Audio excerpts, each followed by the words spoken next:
আসসালামু আলাইকুম, শুভ দুপুর। আমি মোহাম্মদ কাজল। আমি তোমাদের শুভেচ্ছা জানাচ্ছি পুঠিয়া রাজবাড়ি থেকে। আমি আছি এখন পুঠিয়া রাজবাড়ির দোকানে। পিছনের এগুলো গ্যালারি করা হয়েছে। সামনে দেখতে পাচ্ছ ওটা দোল মন্দির, আর পাশেরটা শিব মন্দির। সামনে বিশাল খোলা একটি মাঠ। চমৎকার সুন্দর বারান্দাগুলো কাঠের কারুকাজ এবং পিলারের ওপরে সিমেন্ট বালুর সুন্দর কারুকাজ। ওয়াও, চমৎকার সুন্দর একটা প্রত্ন নিদর্শন, যা নিজের চোখে না দেখলে বিশ্বাস করা যাবে না।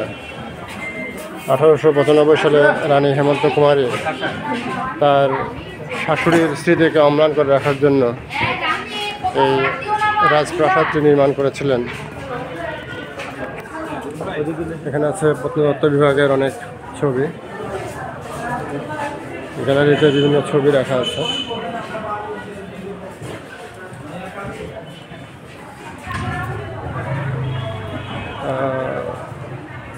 বারান্দাগুলো সুন্দর গ্লাস লাগানো ছিল, অনেকগুলোই ভেঙে গেছে। পিলারগুলো অত্যন্ত মোটা। চমৎকার সুন্দর একটি রাজপ্রাসাদ। একসময় এখানে পুঠিয়া কলেজ ছিল, পরে তাদের নতুন বিল্ডিং পাওয়ার পরে তারা সেখানে চলে গেছে।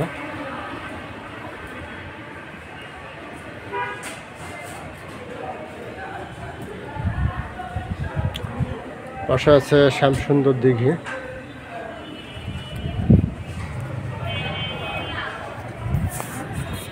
পুঠিয়া তথা রাজশাহীর অন্যতম ঐতিহ্য হচ্ছে এই পুঠিয়া রাজবাড়ি।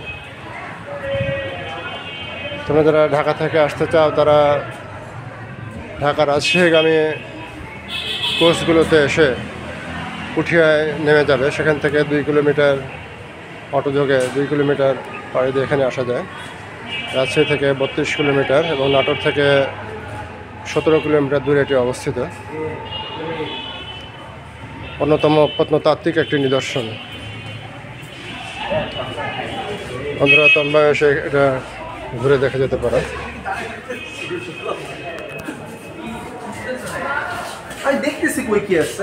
অনেক পর্যটক দেখতে আসে। এর যে পিলারের কারুকাজ এক্সেলেন্ট, চমৎকার। পাশে আছে কাঠের সিঁড়ি। সিঁড়ি বেয়ে দোতলায় ওঠা যায়। তো okay friends, thanks for watching my page and YouTube channel.